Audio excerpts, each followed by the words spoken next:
creating cultural awareness and understanding. This is Culture Clique. Culture Clique is written and produced by KQAL FM on the campus of Winona State University. Today on Culture Clique, it's part 2 of the Bunnel House, and we take you back to the 1850s as we visit one of Winona's historical places, the Bunnel House. Constructed of North White pine, the Bunnel House is an outstanding example of rural Gothic architecture. The homeowner, Willard Bunnel, was granted permission to build his home on Dakota land at what is now Homer, Minnesota. Mr. Bunnel was a trapper, fur trader, and a strong-willed man. As history reveals itself, we learn the truth about Mr. Bunnel and his family and what makes this house so unique. Now, let's walk back in time and see what we can discover about the fascinating Bunnel House.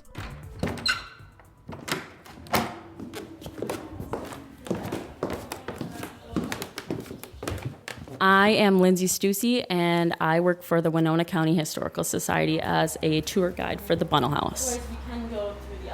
What made you interested in becoming a tour guide here at Bunnel House? Well, I started this fall as an intern at the Winona County Historical Society in the archives, and I had kind of just been volunteering throughout the spring as well, and they were looking for somebody to be a tour guide for the Bunnel House, and this is a place that I've always been very interested in and excited to explore and kind of learn more about, and so I just thought it was a really good opportunity to get in more with the community and with the Historical Society. Cool, okay. What do you think is the most interesting fact about the Bunnel House? I think one of the most interesting things about it is how popular it was to a lot of travelers that were coming into the area, which is kind of what made it such a historic landmark. Because of its location near the river, a lot of traders and travelers would come through the area, and the Bunnel House served as a post office, a boarding house for some travelers. The parlor room served as a location for some lectures with the Bunnel family. So I just think that how it brought the community together is really, really interesting. How long have you been a tour guide here at Bunnel House? So this is actually my first kind of tour ever. This is my first time doing this summer. I just kind of started doing the tours here and doing walking tours downtown. So I'm very new at it, but I'm excited to be here. What's your favorite thing about being a tour guide? I really like getting to hear stories from other people as we're doing the tours and just kind of hearing what other people have to say, especially a lot of local individuals who have stories about the Bunnel House or about just Winona in general. I think it just really helps to get a better understanding of why the Bunnel House is so important and why we should continue to showcase it. What's the most interesting thing you've learned about the Bunnel House or the family that lived here? I would say one of the most interesting things would be that Matilda Bunnel, Willard Bunnel's wife, she was very well educated. She spoke about 5 different languages. And so I think for a woman of her time, that is something to be very just intrigued about. I love that. Who built the house and when? So Willard Bunnel and his brother Lafayette built the house, started building the house in 1849 and finished it around 1850. During that time, they were living in a separate, smaller home closer to the river. And then once the house was fully built, they moved their family into the home. Who built the home and when?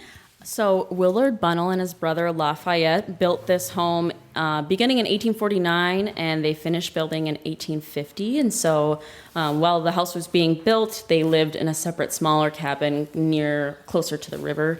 And then when the house was fully built, they moved Lafayette, Willard, and Matilda and all of their children into the home and lived here permanently.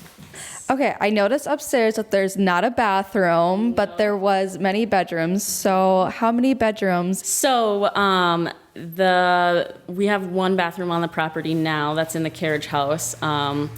But to my knowledge, it was pots that you would pee in. Yep, so that's what was used then in that time period. So yes, there is no bathrooms or running water in the actual home here. And then there's 3 bedrooms upstairs and then a little space that was used for boarders that would come in. So that first area at the top of the stairs and the 3rd floor, that's where a lot of boarders would come in, and they would stay the night or as long as they needed to until they were continuing on with their travels. So yeah. So cool. So who owns the house now? So the Winona County Historical Society owns the house now. It was donated, or not donated. The Winona County Historical Society bought the home in 1854 for around $4,000 from Agnes Barham. So she owned the house for a while, and then a little while later, after the Historical Society acquired the home, they tried to get money to do a restoration project. But at the time, they didn't have the money for it. It was about $25,000 to fully do that. And so it took a couple years, but in about the mid-'60s, the full restoration project was done. So that was kind of the last time. Did the house have electricity, or like when did electricity get in the house, I guess? So the house did not have electricity, I don't believe. I don't think they got any of the electrical stuff in this house until the restoration project was complete. But we do have lights around the house, obviously like smoke alarms and everything that you would need in a home like this. But yeah, it's not necessarily livable because there's no running water in the home. So yeah, it was definitely a different time to be living here. For sure. When are tours being offered? Tours will be offered all summer, June through August, starting today on Saturdays or Fridays and Saturdays from 2 p.m. to 6 p.m. So please stop out, come get a tour and take a look at the property and the home, and stop at the Winona County Historical Society if you have a chance to. There's lots of cool things to see. Well, thank you. Thank you very much for coming.